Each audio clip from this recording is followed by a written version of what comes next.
So let's make some pasta. So, forming one piece of pasta.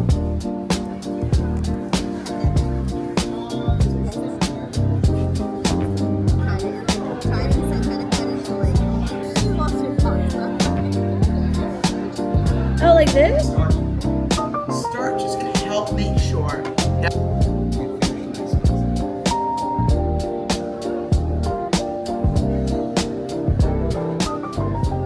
make some pasta.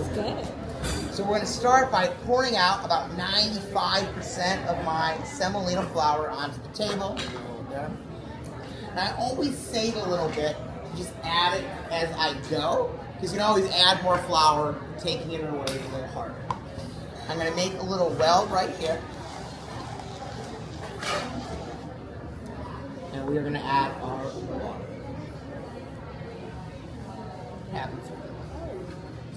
Slowly with our fork, we're going to begin to whisk in the flour to the water. From here, I'm going to take my bench scraper and start to chop everything in. So we're just putting everything in. Start chopping.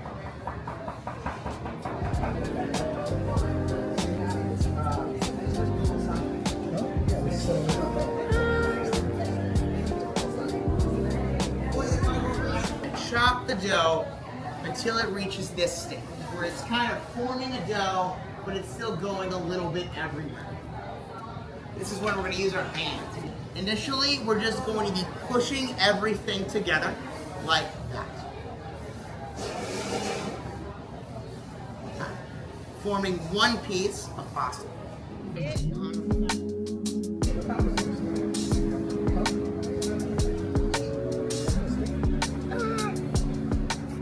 And now we can begin to fold everything together.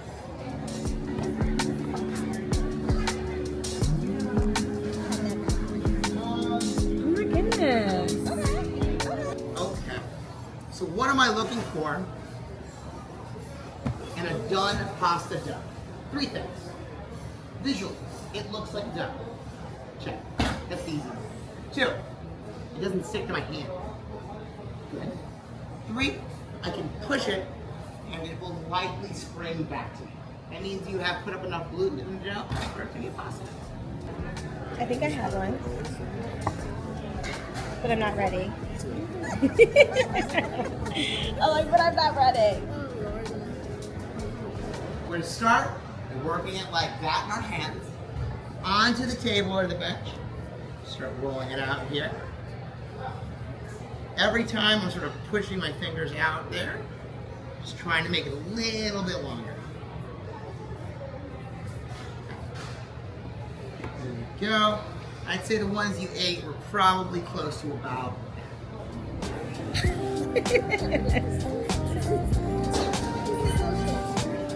Alright. whatever size you go with, just try to make sure they're all the same size. And so they're the same size, cook at the same time. We're gonna cut these little pillows out like that.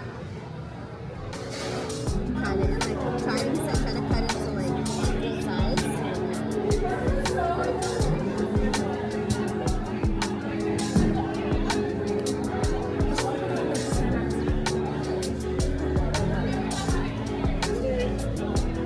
Look at this.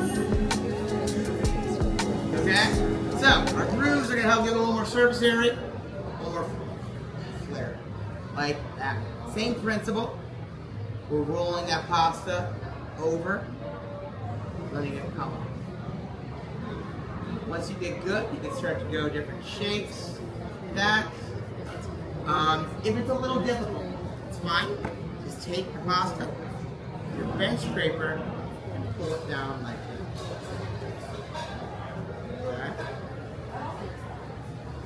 Okay.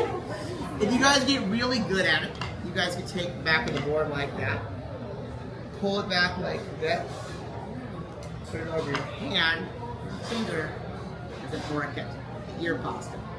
Oh. If you guys get really, really good, Yes. this one, okay? The fusilli, which is the spinach, take that like that, and you're just basically rolling it out like roll whatever y'all want. Enjoy it. Have fun. She loves your pasta. Oh, like this? Yeah. There you go.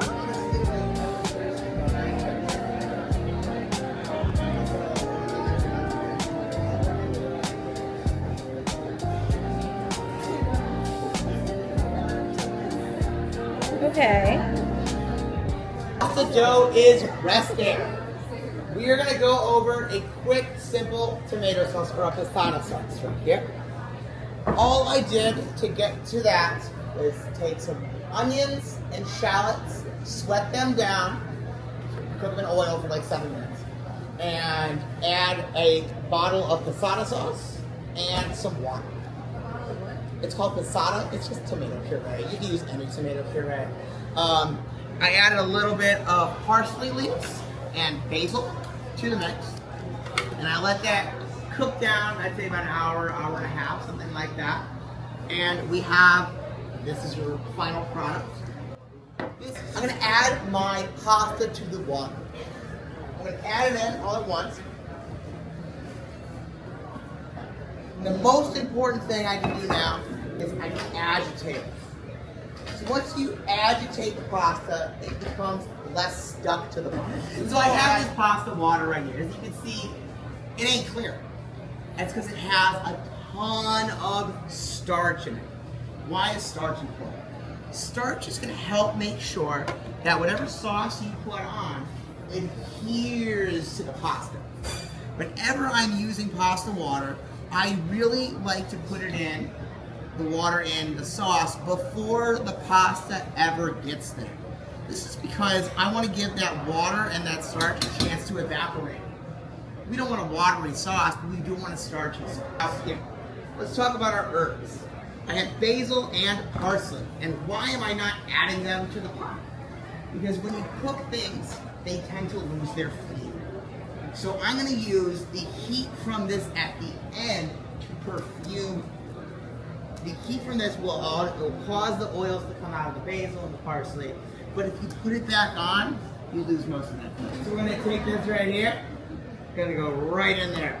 No washing, no oil, no Pasco, like $200. Goes right in. And whenever I'm cooking my pasta, I want to try to make sure I cook it about 85% in here and 15% in there. So I cook it 100% here, it's going to be well overcooked by the time the sauce is done. It's going to go back on the flame for about a minute. What haven't we added? Salt. That's going to come in form of Parmesan. Parmesan cheese, actually very natural salt, as well as a natural cream. Perfect. Herbs go in, parsley, all my basil,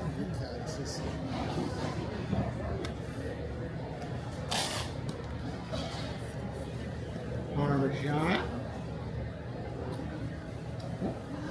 It's still hot. And we're just going to slowly mix that in and finish my sauce.